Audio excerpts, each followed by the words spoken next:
Hola amigos y amigas, bienvenidos. Hoy vamos a tener una entrevista muy especial con Sarita Vaca. Es una amiga, compañera, también colega en cierto punto, porque nos hemos encontrado en varios espacios. Y vamos a hablar de algunos temas importantes sobre el tema ambiental y también otros aspectos. Así que Sarita, ¿cómo estás? Bienvenida. Cuéntanos, ¿cómo te sientes? Muy buenos días con todos, un placer estar aquí contigo, Sebastián. Gracias por la invitación. En realidad nos hemos encontrado en muchos espacios y estoy muy feliz de poder estar aquí y compartir un poquito de lo que es de mi conocimiento. Qué bueno, Sarita. Yo también me encuentro muy contento de tenerte aquí en el podcast, que poco a poco lo vamos a seguir desarrollando con más capítulos. Aún estamos iniciando y es muy placentero tenerte acá para conversar sobre estos temas. Y quisiera que nos cuentes un poco acerca de tu carrera o de cómo tú te has vinculado con la parte ambiental.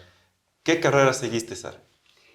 Bueno, en realidad mi interés por la naturaleza, por los recursos naturales, los animales, ha sido algo que he tenido desde muy pequeña. Sin embargo, al pasar del tiempo me di cuenta que en realidad quería estudiar algo orientado a la protección de los recursos y estudié Ingeniería en Biotecnología Ambiental en la Escuela Superior Politécnica del Chimborazo, en Riobamba. Fue una experiencia muy gratificante, en realidad es un espacio donde aprendí muchísimo y también tuve la oportunidad de que paralelamente pude hacer pasantías, prácticas, voluntariados en diferentes instituciones, pero también en diferentes universidades.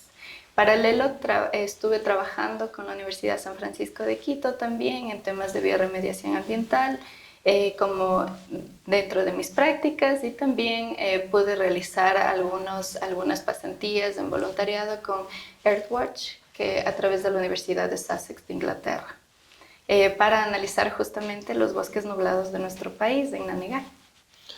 Qué interesante. Vemos que has tenido experiencias en varias instituciones, organizaciones, siempre relacionadas a la parte ambiental, también a temas sociales. Aparte de tu carrera de tercer nivel, tú estudiaste una maestría. Cuéntanos un poco de qué se trató esta maestría. Recuerdo que es sobre recursos naturales. Uh -huh. ¿Qué es lo que aprendiste en tu experiencia de cuarto nivel? Bueno, tuve la oportunidad de poder realizar mi maestría en Austria, en la Universidad de Ciencias de la Vida y Recursos Naturales en Viena. Mi maestría es en manejo de recursos naturales, de ingeniería ecológica.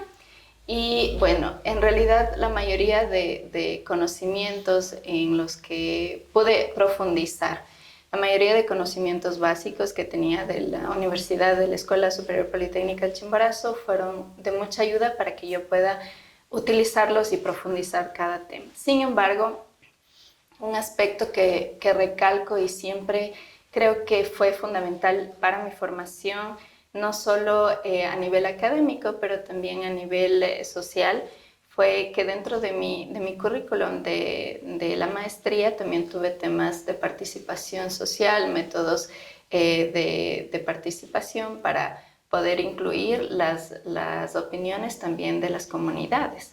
En realidad, todo lo que es implementación de nuevos proyectos que tengan un impacto ambiental necesitan la participación de las personas, saber qué es lo que opinan, en realidad cómo construir, cómo co-crear estos proyectos y en base a eso poder dirigirnos. Sin esto es muy probable que los proyectos tengan mucha resistencia y en realidad son territorios que normalmente, especialmente en nuestro país, que son territorios que pertenecen a comunidades ancestrales, que es de suma importancia que nosotros hagamos estos métodos participativos para identificar el impacto que tendría en sus vidas y definir si en realidad este proyecto tiene que realizarse o no. Claro, Sara, es muy importante lo que tú mencionas, porque para que un proyecto ambiental sea viable necesitamos tener este aspecto social y también económico. Eso es lo que el Exactamente. desarrollo sostenible Uh -huh. justamente habla entre el equilibrio entre economía, sociedad y ambiente.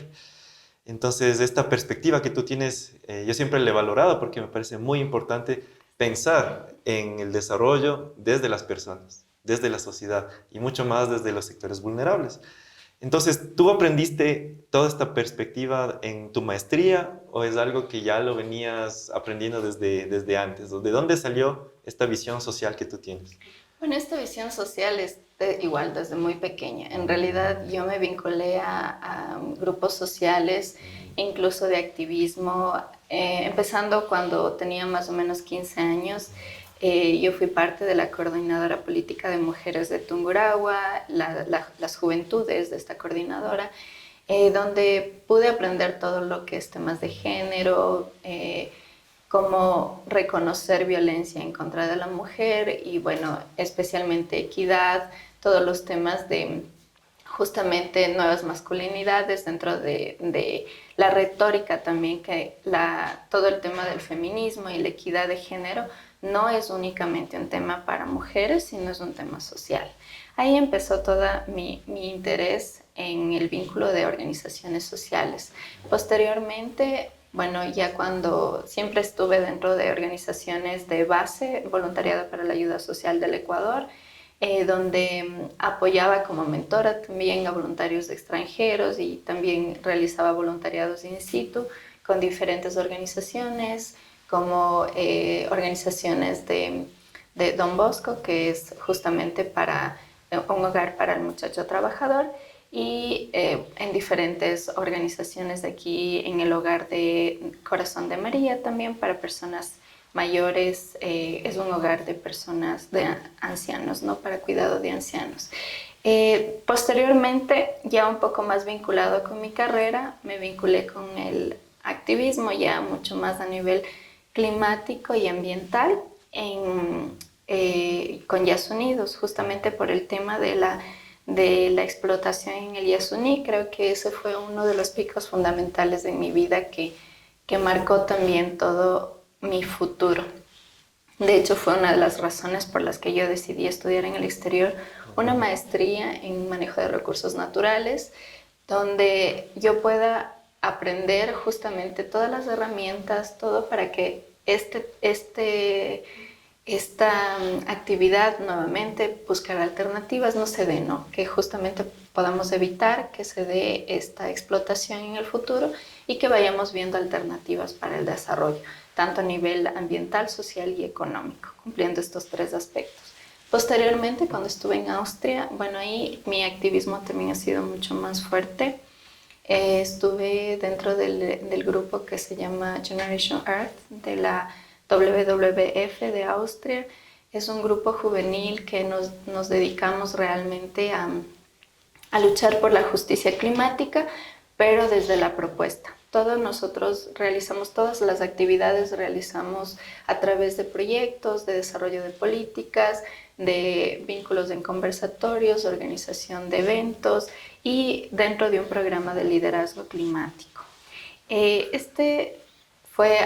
Esta experiencia en realidad fue muy gratificante, pues dentro del grupo también había personas mucho más, por supuesto, de Austria y de países europeos, pero también hubieron personas que estaban de Latinoamérica y, bueno, una de estas personas era yo.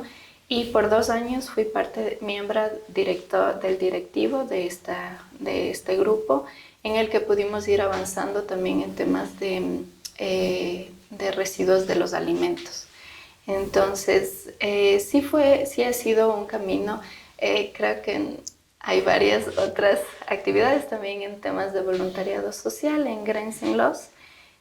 Trabajé en temas de derechos humanos, inclusión y diversidad. El primer año que estuve en Austria, de hecho, fue una formación en torno a estos temas y posteriormente ahora yo soy facilitadora en temas de neocolonialismo, antirracismo, inclusión y diversidad en Europa. Vemos que tienes experiencia igual en el activismo en muchos aspectos, en la parte climática, ambiental, social, este tema de neocolonialismo que es muy interesante también. Sinceramente yo no lo conozco a profundidad, pero me parece súper chévere.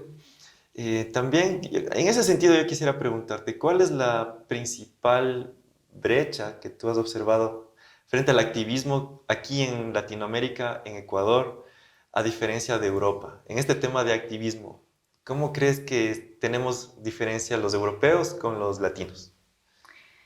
Bueno, en realidad creo que nosotros como personas, como individuos, no existe una diferencia tan marcada, porque creo que el activismo en realidad viene desde las pasiones. Y creo que todos tenemos pasiones y elegimos por qué luchar. Sin embargo, no es tan legítimo. Y esto ya es algo más a nivel estructural, más a nivel social. El activismo aquí en Latinoamérica, en el Ecuador, si podemos ver, es algo que tal vez se lo puede ver como para personas desocupadas, para personas que no tienen formación. Muchas veces me han dicho hippie, por ejemplo, aquí. Entonces, creo que esa es la diferencia. En Europa el activismo es muy respetado por la sociedad. A nivel institucional siempre va a haber esa resistencia al activismo.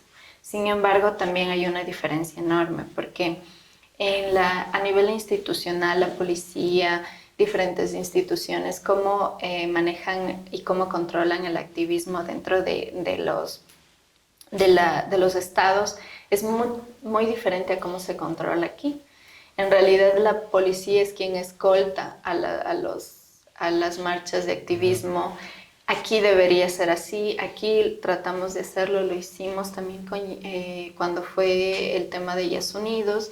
Sin embargo, si tú ves a nivel general, la represión policial es súper fuerte y hay una persecución enorme a los activistas, tanto ambientales, sociales, que incluso puede causarte la muerte. Si tú estás buscando la justicia, estás buscando verdad, puede significar que tu vida está en riesgo. Y esa es la diferencia que existe con el activismo en Europa, que es totalmente legítimo, aplaudido a nivel social y que por eso las estructuras institucionales están más vigilados, diría yo, para su actuar, tanto a nivel de gobierno como a nivel de otras estructuras como la policía, el sistema militar. Claro, y es preocupante lo que tú mencionas de que los activistas incluso corren en riesgo su vida. Aquí en Ecuador, por poner un ejemplo, muchos activistas ambientales han perdido su vida, especialmente en el oriente, quienes han defendido el agua, quienes han estado en contra de las mineras, de las petroleras, desaparecen. De un día al otro desaparecen, incluso el Estado, las instituciones públicas no los defienden. Entonces, ser un activista aquí en Ecuador, en Latinoamérica, es complejo porque como tú manifiestas, nos tachan de tirapiedras, de hippies, de personas que no tenemos conocimiento, cuando en realidad el activismo es una disciplina, por decirlo, es una acción que requiere mucho conocimiento. Para ser un activista tenemos que conocer de la realidad del mundo y de todos los aspectos. Entonces, yo respeto mucho a todos los activistas porque me considero uno también. Y lo que tú mencionas es preocupante acá. Y es preocupante porque también desde el aspecto de la sociedad todavía no estamos tan conscientes de la importancia del activismo y de cómo necesitamos fortalecer estos espacios. Como tú dices, en Europa la policía escolta a los activistas. Acá cuando se da una marcha o se da algún tipo de protesta, escoltan a las otras personas y a nosotros nos dejan desprotegidos.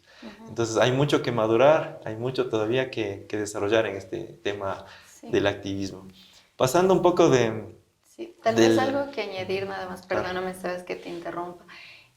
Cuando el activismo ya tiene un nivel un poco más disruptivo, digamos, en el que ya afectan, y eso tenemos también muy en común en Europa, que ha sido más mi experiencia, y también aquí, cuando ya este activismo empieza a ser tan disruptivo en la parte de un interés económico muy importante para el país, ahí es cuando los roles también se cambian.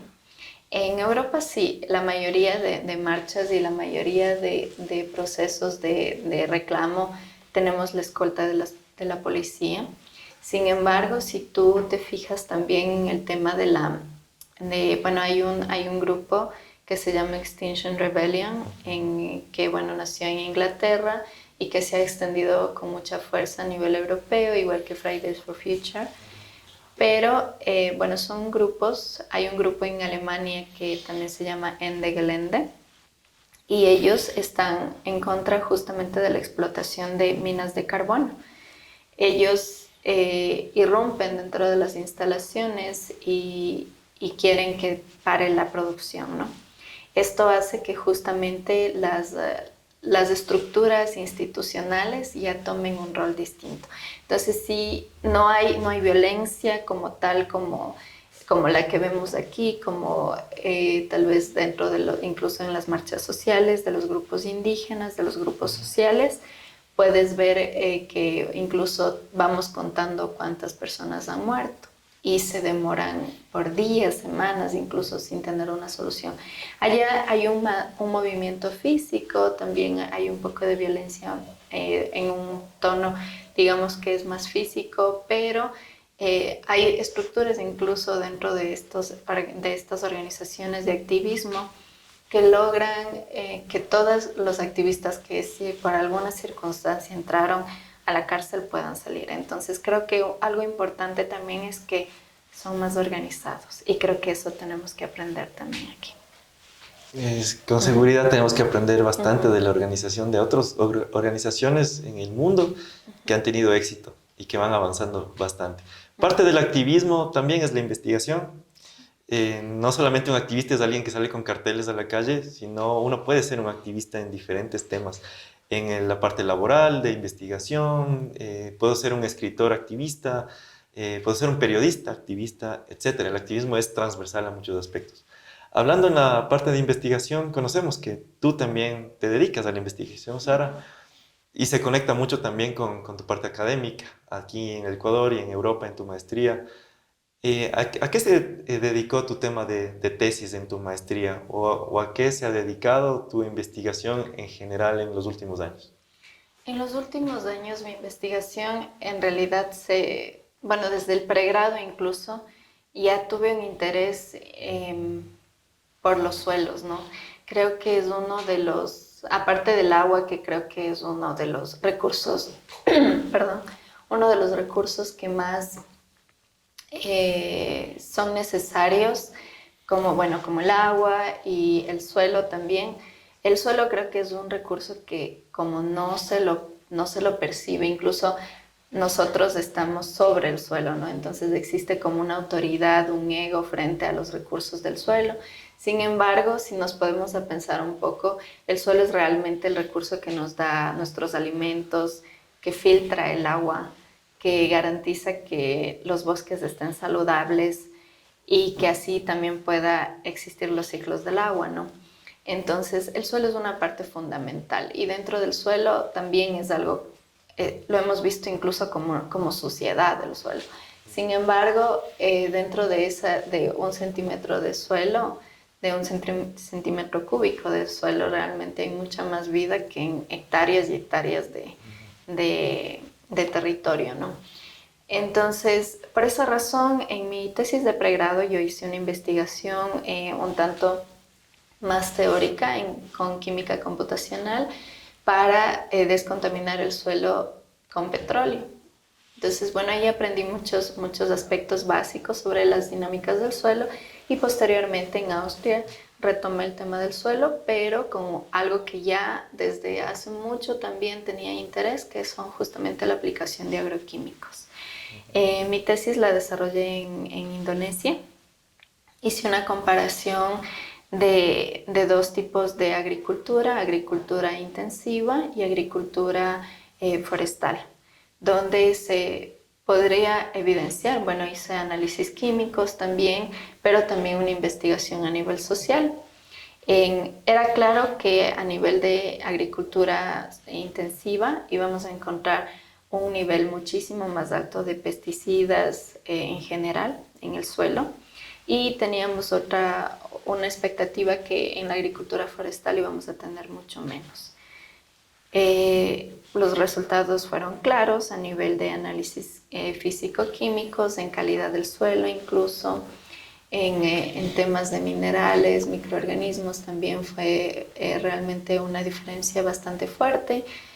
Nutrientes para microorganismos, ¿no? Lamentablemente por la temática, por la distancia que tenía la comunidad en Indonesia, no pudimos hacer análisis microbiológicos en sí, pero pudimos analizar el compuesto carbono, que es justamente el alimento para los microorganismos. Y ahí pudimos ver un poco la dinámica microbiológica que podría existir dentro de cada suelo. Y paralelo sí, al mismo tiempo de esta investigación se complementó con una investigación a nivel social también, donde pudimos entrevistar a los agricultores para que nos puedan comentar qué es justamente las razones por qué ellos hacen una práctica u otra. Entonces fue una investigación que realmente arrojó resultados muy interesantes, especialmente en temas de protección, de salud también para ellos. Entendemos que el uso de agroquímicos, de químicos en general, se desarrolló a partir de la ciencia también y también de la revolución industrial. Ha generado más productividad por un corto plazo. Sin embargo, esto ha afectado a la calidad de los suelos, del agua, de los alimentos, incluso de nuestra salud. Pero también tiene una influencia súper alta en la economía. Y ahí es donde viene el debate. Utilizar agroquímicos, dicen los agricultores, genera mayor producción en el corto plazo. Y ellos no quieren tener esta transición hacia una agricultura orgánica o hacia la agroecología, porque dicen, esto es más caro y es más difícil de vender. ¿Cómo ves qué tan viable es aquí en el Ecuador tener un sistema de agroecología o de agricultura orgánica para liberarnos de los agroquímicos y lograr que esto sea sostenible incluso para el agricultor? ¿Tú ves que esto sea viable aquí en Ecuador? Bueno, yo creo que depende de los alimentos, depende de qué producto. Si nosotros pensamos en un sistema agroecológico para producción de banano, por ejemplo, que son plantaciones de miles de hectáreas, no estamos hablando de ni siquiera cientos de hectáreas, pero miles de hectáreas, la transición puede irrumpir no solo en la seguridad alimentaria nuestra, pero también a nivel internacional. Esta producción, lo que puede ser en producción así, como por ejemplo en plátano, en banano, se puede realizar un tipo de producción un poco más, no agroecológica, pero una producción un poco orgánica, ¿no? La producción orgánica en realidad también puede ser una agricultura intensiva, pero con agroquímicos que tengan sello verde. Estos agroquímicos tienen un impacto mucho más bajo, tienen una resiliencia dentro del suelo casi nula. Es decir, si se le hace la aplicación del agroquímico a la planta o al producto o al suelo, el tiempo de resiliencia en el suelo, de persistencia en el suelo, va a ser menor a 30 días. Entonces, sin embargo, sigue siendo agricultura intensiva, pero orgánica. Bien. Eso por un lado, en todo el tema de plantaciones, que es súper necesario. Los suelos, como tú mencionas, lamentablemente hay un desconocimiento, y yo creo que ese desconocimiento de pérdida de la calidad de los suelos viene justamente también conectado a la pérdida de nuestro conocimiento ancestral. Es algo que se pudo evidenciar dentro de la investigación de Indonesia también, que las prácticas eran aprendidas de esa manera con la nueva aplicación de agroquímicos, y justamente como tenemos empresas gigantescas, las más poderosas del mundo, diría yo, que son las empresas químicas, son quienes realmente impulsan, llegan a un grado hasta la cadena alimentaria, donde justo inicia la producción, para poder convencerles a los agricultores que es una producción mejor. Creo que esta fue la propaganda, ¿no? Inicialmente tenemos también el tema del hambre que se dio en Noruega. Todo tiene antecedentes, ¿no? Existen, este boom de los agroquímicos realmente se dio justo porque dentro de Noruega hubo eventos naturales que realmente hicieron que los suelos y que haya abundancia de plagas, y que necesitaban tanto fertilizantes como agroquímicos para la producción y para garantizar la seguridad alimentaria. Nosotros no sufrimos realmente de temas, o al menos cuando empezó todo, no teníamos estas amenazas, porque la riqueza de nuestro país es muy fuerte, no solo a nivel de calidad de suelo, sino también a nivel de cantidad de lluvia, tipo de nutrientes que existe, la luz del sol permanente, no tenemos estaciones tan marcadas, más que lluviosa y seca, que bueno, en realidad no son siempre así. Y por esas ventajas, en realidad, para la producción de hortalizas, que creo que es uno de los riesgos más importantes para la salud, tanto para el consumidor como para el productor, sí es posible poder realizarlo a nivel de agroecología. Sin embargo, esto demanda mucho más mano de obra. Y ahí tenemos una amenaza, que es justamente que la actividad agrícola no está reconocida como una actividad loable. Es una actividad para pobres. O así lo conceptualizamos, así lo hemos conceptualizado por años. Y lamentablemente por esta concepción, cada vez las personas que están dentro de la actividad agrícola quieren que sus hijos, las futuras generaciones, vayan a estudiar a la universidad para que sean alguien en la vida. Entonces, es algo que es muy repetitivo, incluso dentro de nuestra sociedad urbana, también lo pensamos así. Entonces, a nivel de posibilidades, sí es posible. Sin embargo, hay varias limitaciones, como el tema de la mano de obra, que es personas que amen el campo y que quieran estar en el campo. Y otra de las limitaciones es el costo. Entonces, para la agroecología necesito hacer varias cosas manuales, necesito hacer mucho trabajo a nivel del campo, por lo que necesito que cuesten los productos más. Entonces, esa limitante aquí, justamente por el tema de pobreza extrema que vivimos, puede generar una brecha también en seguridad alimentaria. Son varios aspectos. Sin embargo, también si nosotros empezamos a acercarnos más al campo y empezamos a reconocer como una actividad loable y como una actividad que garantiza realmente nuestra seguridad alimentaria, esa actividad puede obtener un reconocimiento más grande, un ingreso. Nosotros podemos aprender también y identificar cómo podemos pagar un poco más por productos seguros, porque en realidad es eso. Si nosotros comparamos que posteriormente tenemos un cáncer de estómago que nos va a costar miles de dólares, que hasta hacemos préstamo ya, entonces, ¿por qué no pensamos con un pensamiento más de prevención? Con un pensamiento más de quiero prevenir, tener cualquier condición de enfermedad, no solo para mí, sino también para los agricultores, porque ellos muchas veces aplican estos químicos sin protección. Y puedes ver que hay muchas implicaciones que hasta ahora están en estudios, incluso la depresión es una de las causas que están dentro de los efectos de los pesticidas que causa jóvenes. Y si tú puedes ver nuestros datos, nuestras estadísticas, la mayoría de jóvenes que se suicidan son de la zona rural. Entonces hay muchas conexiones que tal vez no estamos percibiendo con totalidad y eso hace que nosotros también le exijamos al campo hacer de una manera distinta. El mismo hecho de nosotros decirle, deme la yapa, rebájeme, a una persona que está todo el día en el campo produciendo por 2 meses para una semana tratar de vender sus productos, también es una falta de conciencia, de saber, pero eso yo creo que es una falta de conexión con la agricultura que tenemos.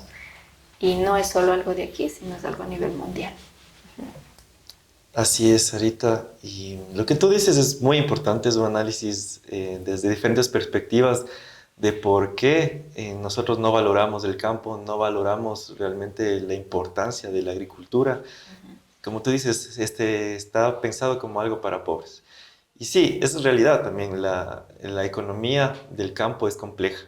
Por eso existe tanta migración, por eso hay pueblos abandonados donde solo existen personas de la tercera edad y los jóvenes están en otro lado.